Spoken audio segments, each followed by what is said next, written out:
আজকে আমি কেন জামাতে ইসলামীকে ভালোবাসি এটা তো আপনাদের শোনা দরকার। আমি একটি জিনিস জানি যে আমরা হলাম ধর্মযাজক। যাদের মধ্যে ধর্ম জ্ঞান বিবেক বুদ্ধি আছে তারা কখনোই অন্যায় অবিচারে যেতে পারে না।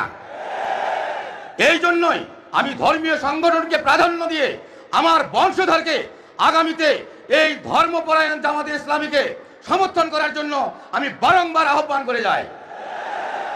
আমি গাইবান্ধা জেলার সনাতন ধর্মাবলম্বী সকল হিন্দু সম্প্রদায়কে জাগ্রত হওয়ার জন্য আহ্বান করছি। জানেন সেই 2014 সালে আমাদের বর্তমান 4 নং বরিশাল ইউনিয়নের জামাতে আমির শামীম প্রধান ভাই, তার সঙ্গে আমি একসঙ্গে জামাতে ইসলামী কাজ করি। শুধু এই কাজ করতে গিয়ে আমি আওয়ামী লীগের চেয়ারম্যানের হাতে নির্যাতিত এবং এখন পর্যন্ত আমি গাইবান্ধা কোর্টে আমাকে হাজিরা দিতে হয় এবং আমি 4 দিন জেল কেটেছি। আজকে কর্মী সম্মেলনের মঞ্চ উপবিষ্ট সম্মানিত সভাপতি বাংলাদেশ জামাতে আমির ডাক্তার শফিকুর রহমান সহ সকল জামাত শিবিরের নেতৃবৃন্দকে আমি আদাব এবং সনাতন ধর্মাবলম্বী সকলকে আমি নমস্কার দিয়ে আমার সংক্ষিপ্ত বক্তব্য শুরু করছি। অনেকে হয়তো মন্তব্য করছেন যে হঠাৎ করে আমি গাইবান্ধা জেলায় সনাতন ধর্মাবলম্বী এখানে এসেছি বক্তব্য দেওয়ার জন্য, হয়তো আশ্চর্য বোধ করতেছেন। আমি দীর্ঘদিন যাবৎ বাংলাদেশ জামাতে ইসলামীকে সমর্থন করি এবং ভালোবাসি।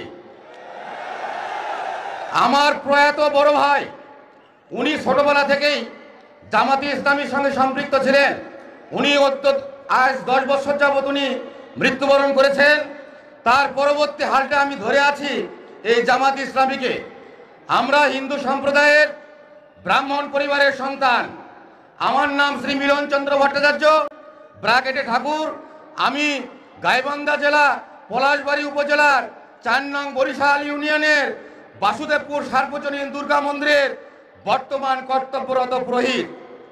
এবং সাগাটা ফুলছড়ি উপজেলার যারা এসেছেন, আমি 2008 সাল থেকে 11 সালের 11ই নভেম্বর পর্যন্ত ভরতখালী কালী মন্দিরের পুরোহিত ছিলাম।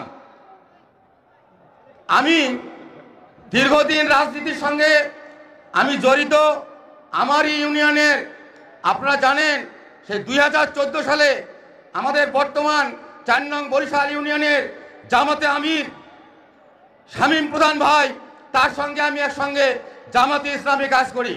শুধু এই কাজ করতে গিয়ে আমি আওয়ামী লীগের চেয়ারম্যানের হাতে নির্যাতিত এবং এখন পর্যন্ত আমি গাইবান্ধা কোর্টে আমাকে হাজিরা দিতে হয় এবং আমি 4 দিন জেল কেটেছি। এটাই আমার পরিচয়। এখন আজকে আমি কেন জামাতে ইসলামীকে ভালোবাসি এটা তো আপনাদের শোনা দরকার। আমি একটি জিনিস জানি যে আমরা হলাম ধর্মযাজক। যাদের মধ্যে ধর্ম জ্ঞান বিবেক বুদ্ধি আছে তারা কখনোই অন্যায় অবিচারে যেতে পারে না। এই জন্যই আমি ধর্মীয় সংগঠনকে প্রাধান্য দিয়ে আমার বংশধরকে আগামীতে এই ধর্মপরায়ণ জামাতে ইসলামীকে সমর্থন করার জন্য আমি বারংবার আহ্বান করে যাই। আমি গাইবান্ধা জেলার সনাতন ধর্মাবলম্বী সকল হিন্দু সম্প্রদায়কে জাগ্রত হওয়ার জন্য আহ্বান করছি। ইতিপূর্বে আপনারা যে একটা ইতস্তত ভোট করতেন, হয়তোবা জামাতে ইসলামীতে আপনারা ভোট দিতে চাইতেন, দলে যাইতে চাইতেন, কিন্তু অনেকে বিশ্বাস করতো না যে এরা সবাই আওয়ামী লীগ। কিন্তু আজ কিন্তু সেই দিন আর নেই। আওয়ামী লীগ 1971 সালের পর থেকে আমাদেরকে শুধু নির্যাতনে ব্যবহার করেছে, কিন্তু কোনো হিন্দু কিন্তু আওয়ামী লীগের কাছে থেকে কিছু পায় নাই। এই আওয়ামী লীগ আমাদের ঘরে বন্দুক ফুটাইয়া তারা এই দেশের অর্থ লুট করে বাইরে নিয়ে গেছে। আর আমরা হিন্দু সনাতন ধর্মাবলম্বী যারা, তারা আছি একদম নির্যাতিত অবস্থায়।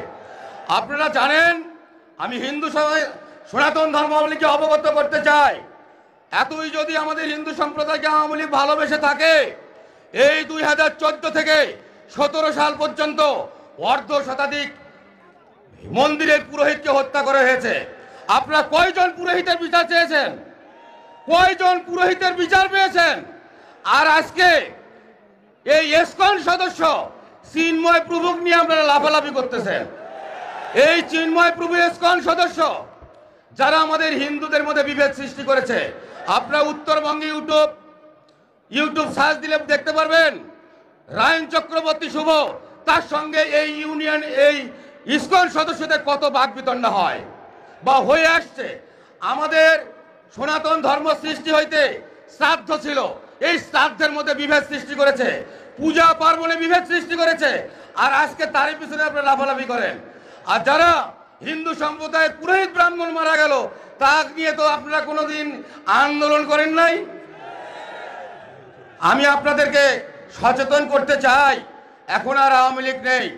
আপনারা দেখেছেন গত দুর্গাপূজা তথা 5ই আগস্টের পর যেভাবে এই বাংলাদেশ জামাতে ইসলামী আমাদের হিন্দুদের নিরাপত্তার জন্য এগিয়ে এসছে, আমি তো মনে করি 100 বছরেও কোন দল হিন্দুদের জন্য এইভাবে নিরাপত্তা দিতে পারে নাই।